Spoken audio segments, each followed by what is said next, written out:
الرحیم۔ آپ دیکھ رہے ہیں ادریس الرحمان ویلاگ اور میں ہوں ادریس الرحمان۔ آج ہے دن جمعہ 10 جون 2022۔ آج کے ویلاگ میں میں آپ سے کچھ جو اہم خبریں ہیں ان کے حوالے سے میں ہائی لائٹ کروں گا۔ ایک تو آج ان خبروں پہ اپنا ایک تجزیہ دوں گا۔ ایک تو آج اکنامک سروے پاکستان مالی سال 2021-22 جاری ہوا ہے۔ آج فیڈرل بجٹ برائے مالی سال 2022-23 پیش کیا جا رہا ہے، اور شہباز حکومت کے لیے ایک نئی مشکل کھڑی ہو گئی ہے۔ وزیر مشکلات ان کے لیے ہیں جو بلکہ روز بروز بڑھی گئی ہیں۔ تو IMF نے ایک نیا تقاضا کیا ہے، اس کو دیکھیں گے۔ اور اس کے علاوہ ایک انٹرسٹنگ خبر یہ ہے کہ پاکستان میں گدھوں کی تعداد بڑھ گئی ہے، جس پہ بات کریں گے۔ اور ایک بری خبر یہ ہے کہ ملک مقصود المعروف مقصود چپڑاسی وفات پا گئے ہیں، اس حوالے سے میں بات کروں گا۔ اور کچھ میں ایک ٹپ شیئر کروں گا آپ سے، ڈیجیٹل میڈیا ہم یوز کرتے ہیں تو اس میں کیا ممکنہ طور پہ ہمیں کوئی بھی احتیاطی جو ہے ہمیں کیا نقصان دے سکتی ہے۔ تو آج شروع کرتے ہیں آج کا ویلاگ، اور جو مین اس پہ آتے ہیں کہ جو اکنامک سروے آف پاکستان برائے مالی سال 2021-22 جاری ہوا، تو اس کے مطابق اس سروے میں یعنی ایک سال کا سروے ہے، ایک سال میں اس ملک کے اندر جو اکنامک ایکٹیویٹی ہے اس کے اوپر سارا پیش ہوا، اور یہ ایک سرکاری ڈاکومنٹ ہے۔ یہ اس کے اعداد و شمار حکومت کے ہوتے ہیں، منسٹری آف فائنانس جو ہے مطلب اس کو پیش کرتی ہے۔ تو آج ایک تقریب ہوئی، اس میں مفتاح اسماعیل صاحب تھے، اور ہماری جو وزیر مملکت ہیں عائشہ غوث بخش فائنانشل امور کی وہ تھیں، خرم دستگیر تھے، احسن اقبال تھے، اور سیکرٹری فائنانس تھے۔ تو اس میں جو یہ ٹرینیور اس میں زیادہ رہا اس اکنامک سروے میں، وہ 9 مہینے وہ PTI کی حکومت تھی اور 3 مہینے مسلم لیگ نون کی حکومت تھی۔ تو اب اس سروے سے جو اعداد و شمار ہے وہ تو کچھ حیران کن ہے۔ تو میں آپ کی خدمت میں کچھ شیئرنگ کرتا ہوں۔ مالی سال 2021-22 کے لیے جو مطلب GDP کی گروتھ پروجیکٹ کی گئی تھی وہ تھی 4.8، لیکن جو گروتھ ریکارڈ ہوئی وہی 6%، یعنی اکانومی پروجیکشن سے بھی زیادہ گرو کی۔ پچھلے سال مطلب اگرچہ ٹارگٹ یہ 2.3 کا تھا تو یہ 5.7 ہوئی تھی۔ اس سے پیشتر اکانومی جو ہے 19 اور مطلب 18-19 اور پھر جو 20-21 میں یہ مائنس میں بھی گئی تھی۔ تو ابھی تک سوشل میڈیا پہ بہت سارے ہمارے دوست بھائی جو ہیں وہ بھی تو ان فگر میں سٹک اپ ہوئے ہیں۔ بھلا کریں وہ فیس بک کا، ہمارے یہاں پاکستان میں تقریباً سارے لوگ تو ماہر معیشت ہیں، تو GDP کے حوالے سے بڑی باتیں کرتے تھے۔ تو اب یہ خبر ہو کہ پاکستان کی GDP 6% کے لحاظ سے مالی سال 2021-22 میں گرو کر گئی۔ تو اس میں البتہ آج کل ہم جو باتیں سن رہے ہیں وہ بڑی ہاریبل ہیں، کیونکہ کچھ اکنامک ڈیفالٹ کی باتیں ہو رہی ہیں۔ میرا خیال ہے کہ یہ باتیں کہنا نہیں چاہیے۔ دیکھیں، مالی صورتحال مشکل ضرور ہے، اور اس مشکل میں جو اضافہ کچھ موجودہ حکومت کی سیاسی میں کہوں گا کہ سیاسی ناپختگی کی وجہ سے ہوا ہے۔ جتنے تجربہ کار لوگ تھے، جس طریقے سے ان لوگوں نے ہاتھ کھڑے کیے، جس طریقے سے انہوں نے واویلے کیے اور کر رہے ہیں، تو اس سے جو ٹرسٹ ڈیفیسٹ آیا ہے وہ انڈسٹری کے اندر، وہ اکانومی کے اندر، اس نے اس کو بڑا مطلب یہ کہیں کہ زہر قاتل ثابت ہوا ہے کہ مالی حالات اب ٹھیک نہیں ہیں۔ آپ نے تو اپنی چیزیں ٹھیک نہیں کی، دوسرا آپ نے ہاتھ کھڑے کر دیے۔ اور پچھلے 2 مہینے میں جو پے در پہ واقعات ہیں کہ معیشت کی لینڈ سلائڈنگ، جیسے لینڈ سلائڈنگ ہوتی نا، رڑم کر کے وہ نیچے آ جاتی، تو ایسی معیشت نیچے آئی۔ اسٹاک مارکیٹ گری، تقریباً کوئی 4000 پوائنٹ گری، اور ویلیو میں کوئی 600-700 ارب گئے۔ ڈالر مطلب عدم اعتماد کی دنوں میں اوپر گیا تھا، پھر نیچے آیا، پھر وہ اوپر گیا، تو 200 کو یعنی سمجھے 25 روپے کا ڈالر کا فرق آ گیا۔ اب آپ کہتے ہیں کہ یہ IMF یہ کہتا ہے کہ جی آپ پیٹرول کی پرائس بڑھائیں، کیونکہ پچھلی حکومت طے کر، چلے میں مان لیا جی پچھلی حکومت طے کر گئی تھی، تو اس وقت ان کا ڈالر کا ریٹ اور تھا۔ جب آپ نے ڈالر کا ریٹ 25 روپے بڑھا دیا تو پیٹرول کی پرائس میں بھی تو فرق پڑا ہوگا نا۔ پھر جو آپ پیٹرول پرچیز کر رہے تھے تو اس کی کاسٹ بھی تو بڑھ گئی نا۔ اب آپ کو سمجھیں جو فرق آپ نے ڈالر کی ویلیویشن میں یا روپی کو ڈی ویلیوشن میں کرنے میں کر دیا تو اتنا آپ کا وہ ہو گیا، تو اب آپ نے رائز دے دیا اس پہ، تو یہ تو عوام کے لیے مطلب دوہرا عذاب ہے نا. تو یہ اس حکومت کی مطلب مس مینجمنٹ رہی. ابھی بھی اس حکومت کی مس مینجمنٹ پورے عروج پر ہے، کیونکہ ابھی بھی کوئی پتہ نہیں ہے کہ یہ کیا. ویسے ایک بات کہتے ہیں کہ جی ہم ٹینیور پورا کریں گے، اگلے دن پھر باتیں آ جاتی ہیں، پھر ہمارے آنریبل پرائم منسٹر صاحب کہتے ہیں جی آئیں مل بیٹھ کے بات کرتے ہیں، یہ ہمارے اکیلے کا بس نہیں ہے. پھر آپ کہیں وبیلے کرتے ہیں، پھر کہیں ہاتھ جوڑتے ہیں، کہیں منتیں کرتے ہیں، پھر سنا ہے کہیں کچھ ملاقاتیں ہوتی ہیں، پھر ملاقاتوں میں وہ تعاون مانگتے ہیں، پھر وہ کہتے ہیں جی ہم تعاون نہیں کریں گے. تو مطلب یہ ساری انسرٹینٹی کو مطلب دے رہی ہے اور مارکیٹ میں، اور جتنی یہ انسرٹینٹی کلیئر نہیں کرتے. دیکھیں اگر حکومت کرنی ہے آپ ڈنگے کی چوٹ پہ کریں، بتائیں ہم کر رہے ہیں ٹھیک ہے. اگر آپ نے نہیں کرنی آپ بتا دیں تاکہ ایک مارکیٹ کو ایک سینٹیمنٹ جائے. آپ کا پتہ کوئی نہیں ہے، آپ حکومت کرنے کی بات کرتے ہیں، کل آپ کے پاؤنڈ ڈگمگا رہے ہوتے ہیں. تو اس وقت یہ مطلب معاشی طور پہ بڑی خطرناک صورتحال ہے. چلے بہرحال آپ دیکھتے ہیں کہ انفلیشن بہرحال اس عرصے میں زیادہ رہا، 11% کو مطلب یہ اس وقت جو ہے فگر آ رہا ہے 11.3%. اگرچہ اس کو ٹارگٹ کیا گیا تھا تو یہ 8% تھا. اور ہم دیکھتے ہیں جی اور دوسرے سیکٹر میں ایگریکلچر کی جو گروتھ ہے وہ 4% رہی، اگرچہ اس کو ہدف جو تھا وہ 3.4% تھا. اسی طرح سروس سیکٹر ہے، اس کی 4.7% کی ٹارگٹ تھا، 6.2% کی گروتھ ہوئی. اور فزیکل جو ڈیفیسٹ ہے وہ سن 2021-22 میں کم ہوا ہے، بتنا 2018-19 میں یہ 7.9 تھا. اچھا 2013 میں آپ کو تھوڑا اور بھی پکچر دیتا ہوں. 2015-16 میں یہ 4.1 تھا، 16-17 میں 5.2 تھا، 17-18 میں 5.8 تھا. یعنی یہ مسلم لیگ نون کا جا رہا ہے، یعنی مسلم لیگ نون. اچھا یہ جب مسلم لیگ نون نے جب لیا تھا یہ 8.2% پہ تھا جب یہ 12-13 میں تھا. 2018-19 میں یہ 7.9 ہوا، پھر یہ 19-20 میں 7.1 ہوا، پھر یہ 2020-21 میں 6.1 ہوا، اور اب 2021-22 میں یہ 3.8 آ رہا ہے.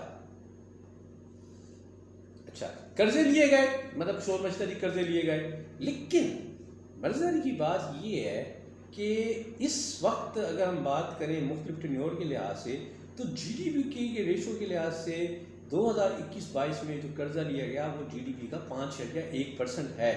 2017-18 میں یہ جی ڈی پی کا 5% تھا، 2016-17 میں 5.3% تھا، 2015-16 میں یہ 4.9 تھا، اور 2014-15 میں 5.8 تھا، 2013-14 میں یہ 5.8 تھا، اور 2012-13 میں یہ 5.4 تھا. اگر ہم بات کریں جی جو قرضے روپوں میں لیے گئے تو 2019-20 میں جو قرضہ ہے وہ 3.98 ٹریلین روپی ہے. پھر یہ 2020-21 میں ہو گیا تھا 3.69 ٹریلین. تو اب مالی سال 2021-22 میں یہ 3.41 ٹریلین روپے رہا. قرضہ تو کم ہوا ہے. اچھا اگر ہم ایکسپورٹ کی بات کریں تو ایکسپورٹ اور ہماری امپورٹ میں 45 ارب ڈالر کا ڈفرنس ہے. یہ اصل میں ایکچولی ہے بہت بڑا وہ، اگرچہ اس عرصے میں ہماری ایکسپورٹ بھی بڑی ہیں اور امپورٹ میں جو اضافہ ہے وہ 48% ہے. 45 ارب ڈالر کا جو ہے ڈفرنس ہے، یعنی جو ہماری امپورٹ ہے اور ہماری ایکسپورٹ ہے. یعنی اب ایک زمانے میں کہتے ہیں یہ 50-50 تھی، اب یہ 40-60 ہو گئی ہے. یعنی اگر آپ کی ایکسپورٹ 40 ہیں تو 60 آپ کی امپورٹ ہیں، تو پرسنٹیج یعنی تناسب اس طرح ہے. تو اب ہمارے وزیر خزانہ صاحب فرما رہے ہیں کہ جی ہم تو جو ہے وہ 40% کو تو ہم افورڈ کر سکتے ہیں، تو باقی ہمیں پھر ریمیٹنس پہ ریلائی کرنا پڑتا ہے. اچھا اب اس سے ایک چیز، اچھا امپورٹ جو چیز زیادہ اس میں کو 2-3 بڑی وجہ ہے. ایک تو یہ پیٹرولیم مصنوعات مہنگی ہو گئی، ایڈیبل آئل مہنگا ہو گیا. پھر دوسری یہ کہ یہاں کوئی اکوپمنٹ مشینری کی امپورٹ ہوئی ہے. اب اس میں 2-3 بڑے پوائنٹ ہیں. اگر یہ پاکستانی حکومتیں پالیسی ساز اس کو اگر ایک بہتر انداز میں امپلیمنٹ کرا لیں کہ ہماری آٹو موبائل سیکٹر بہتر جا رہا ہے، ہم اس وقت باہر سے کمپوننٹ منگوا کر گاڑیاں اسمبل کرتے ہیں اور ملک کی مارکیٹ میں کنزیوم کرتے ہیں، اور پھر انہی گاڑیوں کو چلانے کے لیے ہم فیول امپورٹ کرتے ہیں. تو ہماری جو مارکیٹ سناریو ہے وہ کنزپشن بیسڈ اکانومی پہ ہے. تو ہمیں یہاں ضرورت یہ ہے کہ ہم اپنی کنزپشن کو کچھ کم کریں، اور ہمیں جو ہے جانا چاہیے اس سے ایکسپورٹ کی طرف. آئی ٹی کی ایکسپورٹ کچھ بہتر ہوئی ہے، لیکن بہرحال ابھی وہ اتنی سگنیفیکنٹ نہیں ہے، اس کو دیکھنے کی ضرورت ہے. آٹو موبائل کی ایکسپورٹ کو دیکھنے کی ضرورت ہے، کیونکہ یہ ایک ہے. اور اب ہمارے پاس ایک اور سیگمنٹ آ گیا ہے جو بڑا پرومزنگ ہے، وہ ہے موبائل فون کی مینوفیکچرنگ، لوکل اسمبلی، اور پھر اس کے بعد سبسیکوینٹ اس کی ایکسپورٹ. تو آنے والے سالوں میں یہ. اور چوتھا ایک سیگمنٹ ہے جو ہمیں ارننگ پوائنٹس دے گا، وہ ہماری ٹوریزم ہے. جو پی ٹی آئی کی حکومت نے اس پہ کچھ شروعات کی تھیں، تو اگر اس سیکٹر پہ یہ حکومتیں، آنے والی حکومتیں اس پہ اگر کریں، فوکس کریں، تو اس سے معاملات بہتر ہو سکتے ہیں. اب آ جاتے ہیں بری خبر. تو ویسے تو میاں صاحب کی جب سے حکومت آئی ہے وہ کہتے ہیں کہ سر منڈاتی اولے پڑے. مطلب ایک تو یہ مالی حالات پہ ان کے ہاتھ پاؤں گڑبڑا گئے، دوسرا آئی ایم ایف کی شرائط، پھر پیٹرول کی پرائز، اوپر سے ایڈیبل آئل بڑھ رہا ہے، مطلب رائس کی پرائز بڑھ رہی ہے، چنے، مطلب خود دونوں یا آلموسٹ ہر چیز کی پرائز بڑھ رہی ہے. اب آئی ایم ایف نے نئی شرط ڈال دی ہے، کیونکہ یہ سی پیک میں نا کچھ ہمارے انفراسٹرکچر کے منصوبے ہیں، تو اس میں کچھ منصوبے ہیں جو ہمارے انرجی سیکٹر کے ہیں. تو کوئی 2015 سے 18 22 تک کے، بلکہ اب تک کے عرصے میں نا کوئی 10,000 میگا واٹ بجلی کے منصوبے ہیں جن کی کوئی انویسٹمنٹ ہے 12-13 ارب ڈالر کی ہے. یہ چائنیز انویسٹمنٹ ہے، ان کے ساتھ ہم نے مطلب کوئی ڈیل کی ہوئی ہے. یہ ڈیل کوئی اتنی وائڈ اوپن نہیں ہے. تو ایک مطلب رپورٹ آئی تھی، ایک سروے تھا، کوئی ایک فائنڈنگ تھی، وہ پتہ لگا کہ جی یہ بھی کیونکہ چائنیز انویسٹمنٹ ہے تو ان کو مطلب انڈیپینڈنٹ پاور پروڈیوسر کی کیٹیگری میں آتے ہیں. تو ان آئی پی پی کو وہ کہتے ہیں کہ جی کوئی 30-40 ارب روپیہ ایکسٹرا دیا گیا. تو اب آئی ایم ایف کا یہ اصرار ہے پاکستان جو ہے وہ ان چائنیز پروجیکٹ کے ساتھ جو ہے ری نیگوشیٹ کرے، اور جو 1994 اور 2000 کی آئی پی پی کے لحاظ سے جو پالیسی تھی، اس پالیسی کے مطابق ان کمپنیوں کے ساتھ معاملات کرے. تو وہ چین نے تو انکار کر دیا، وہ چین تو نیگوشیٹ نہیں کر رہا. اچھا، آئی ایم ایف کا تھوڑا سا اصرار یہ ہے کہ آئی ایم ایف اپنی ان کمپنیز کو کوئی 300 ارب روپیہ ریلیز کرنے ہیں. رولا سارا یہ ہے، آئی ایم ایف کو منع کر رہا ہے کہ جب تک آپ ری نیگوشیٹ نہیں کرتے تو آپ ان کو پیسے ریلیز نہیں کریں گے. اب پیسے ریلیز نہیں کریں گے تو بجلی نہیں بنے گی، بجلی نہیں بنے گی تو پہلے آلریڈی لوڈ شیڈنگ ہے. دوسری سے بڑی اور بڑی بری خبر یہ ہے کہ اس وقت جو لوڈ شیڈنگ بڑی میسیولی ہو رہی ہے، کیونکہ ابھی میں یہ بات ابھی کر رہا تھا تو ابھی لائٹ چلی گئی، تو میں اب ذرا یو پی ایس پہ بیٹھا ہوں تو لائٹ گئی. تو اس پہ یہ ہے کہ یہ اس لیے ہو رہی ہے کہ ہمارے ہاں بجلی بنانے کی جو صلاحیت ہے ہماری ڈیمانڈ سے 10,000 زیادہ ہے، 10,000 میگا واٹ زیادہ ہے. اب ہم اس وقت تقریباً کوئی 6,000 یا اس طرح کے میگا واٹ کی شارٹ فال پہ بیٹھے ہیں، اس وجہ سے کہ ہمارے ان بجلی گھروں کو چلانے کے لیے ایندھن نہیں ہے. پی ٹی آئی کی حکومت سے مطلب جو مس مینجمنٹ ہوئی تھی، مطلب جو ایل این جی کے جو کانٹریکٹ تھے یہ اتنے اچھے طریقے سے نہیں کر سکے، تو پچھلے مہینوں میں سی این جی ہمارے یہاں نہیں آئی، اور اب ہم نے بھی کوشش کی تو ہمیں جولائی تک ہمیں سی این جی نہیں مل رہی. یہ اس وقت ایک بہت بڑا بحران ہے. تو اب سوال تو یہ ہے کہ ان پاور پروجیکٹس کو لگانے کا کیا فائدہ جب آپ کے پاس یہ فیوچر پلاننگ نہیں کی گئی کہ بھئی آپ کے پاس فیول کہاں سے آئے گا. کیونکہ ابھی بھی ہمارے جو ہے ہائیڈل پاور میں اور سولر میں، اور اگر رینیویبل میں جائیں تو مطلب ہوا سے بنانے والی جو بجلی کے ذرائع ہیں ابھی وہ ان ٹیپڈ کافی سارے پڑے ہیں. تو ہائیڈل پاور میں اب اس وقت جو ہے 3 بڑے ڈیم مطلب جن میں سٹوریج بھی ہوگی، مومن ڈیم اور داسو اور دیامی بھاشا پہ کام ہو رہا ہے. اس کے علاوہ جو پاور اس کے حوالے سے ہے تو اس پہ دریائے جیلم پہ اور اس کی ساتھ جو ٹریبیوٹری ہے دریائے کنار پہ، تو اس پہ کروڑ ہائیڈرو پاور ہے، سوکی کناری ہے، اور مطلب جو اس وقت نیئر کمپلیشن ہے، مطلب کوئی 22 میں اور اس طرح کوئی آس پاس جو ہے آپریشن ہونے والے ہیں، تو ان پہ وہ مطلب فوکس پہلے نہیں کیا گیا تھا، اور پہلے جو ہے تھرمل پاور پہ کیا گیا تھا. آج نتیجہ ہم بھگت رہے ہیں کہ وہ پلانٹس تو موجود ہیں لیکن ہمارے پاس فیول نہیں ہے چلانے کے لیے. تو یہ مطلب بری خبر تھی. اکنامک سروے یہ بتا رہا ہے جی کہ پاکستان میں گدھوں کی تعداد بڑھ گئی. نہیں، یہ مذاق نہیں کر رہا، میں حقیقت بتا رہا ہوں. دیکھیں آپ مطلب اس کو کسی اور اینگل سے دیکھ رہے ہوں کہ پچھلے سال پاکستان میں 56,000 گدھے تھے، اب 57. پچھلے سال 56 لاکھ گدھے تھے اور اب 57 لاکھ گدھے ہو گئے. اگر بتا گھوڑوں اور خچروں کی تعداد ایسے نہیں گئی. بری خبر یہ بھی رہی کہ ملک مقصود جو کہ المعروف مقصود چپڑاسی کے نام سے جانے جاتے تھے، شہباز شریف کے خلاف ایک بڑا کیس چل رہا ہے جس میں وہ عمران خان صاحب، جس پہ بڑی تنقید بھی ہوئی کہ وہ مقصود چپڑاسی بڑا ایک تصدیق کے ساتھ کہتے تھے. دیکھیں مقصود کا اس میں کوئی قصور تو نہیں تھا، وہ بیچارہ دبئی میں فوت ہو گیا، اور مجھے بہرحال اس سے ہمدردی ہے. اللہ تعالیٰ اس کے درجات بلند کرے. اور ویسے ہم میں سے ہم سب میں تو اس دنیا سے جانا ہی ہے. تو مجھے بہرحال ہمدردی اس حوالے سے یہ ہوئی کہ مقصود صاحب جو ہیں ان کے اوپر ایک الزام تھا، وہ ایک ان کے نام سے ایک کہانی موسوم تھی. وہ اس کہانی میں کوئی عدالت نے شاید انہیں بلایا بھی تھا. اس کہانی میں یا اس ساری صورتحال میں وہ اپنی صفائی میں کوئی بات دینے سے بیشتر اس دنیا سے چلے گئے. بہرحال اللہ تعالیٰ ان کا جو ہے ان کے لیے مطلب آنے والے دور میں آسانیاں پیدا کرے. ایک اور آخری چیز جو ہے، ہم ڈیجیٹل میڈیا یوز کرتے ہیں تو ہم بہت ساری ایپس یوز کرتے ہیں، موبائل کا زمانہ ہے.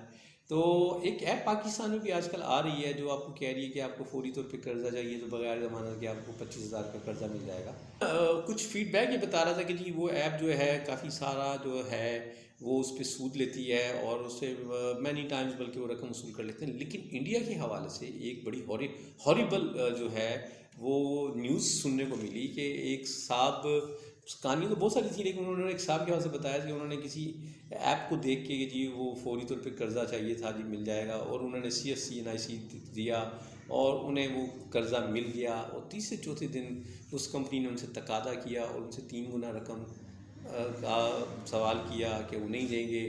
تو اب اس میں جو بڑا ٹرننگ پوائنٹ یہ ہے کہ اس میں بلیک میلنگ کا ایلیمنٹ ہے. کیونکہ جب آپ ایپ یوز کرتے ہیں اور ایپ آپ کو کہتی ہے جی allow to access to your contacts and to your photo gallery، ہم اوکے کر دیتے ہیں. تو انہوں نے اس ایپ کے ذریعے اس بندے کے کانٹیکٹس تک رسائی لے لی تھی، اس کی فوٹو گیلری تک لے لی تھی. انہوں نے اس کو بلیک میل کرتے رہے کہ وہ اس کو پیسے نہیں دے گا تو اس کی جو ہے نا کوئی ویڈیوز یا اس طرح کی کچھ چیزیں جو ہیں نا اس کے لوائقین کو بھیج دی جائیں گی. تو وہ بندہ اپنی بیوی کے زیور بھی بیچ کے دے چکا ہے. اچھا، اس عرصے میں اس نے اور بھی کرنے کے لیے اور بہت سی ایپس سے بھی قرضے اٹھائے اور پتہ لگا وہ 33 ایپس کا مقروض ہو چکا ہے. تو یہاں سوال یہ اٹھتا ہے کہ اس قسم کی ایپس پہ اول تو ہمیں ٹرسٹ نہیں کرنا چاہیے، پہلی بات. دوسری بات یہ جو ریگولیٹری ادارے ہیں ان کو بھی کم از کم نوٹس لینا چاہیے اگر اس طرح کی، کیونکہ ظاہر ہے سوشل میڈیا پہ اس کے ایڈورٹیزمنٹ آتے ہیں. ایسی نہیں بات یہ کہ ایپس ایسے کوئی ڈھکی چھپی نہیں ہوتی، یہ ایپس پوری کی پوری ایک کمپین کے ساتھ چلتی ہیں. تو اس نوعیت کی اگر کوئی چیزیں چل رہی ہیں تو ریگولیٹری ادارے جیسے اسٹیٹ بینک آف پاکستان ہے اس کو دیکھنے کی ضرورت ہے. یہ آج کا ویلاگ تھا، امید ہے آپ کو پسند آئے گا. خوش رہیں، آباد رہیں. السلام علیکم.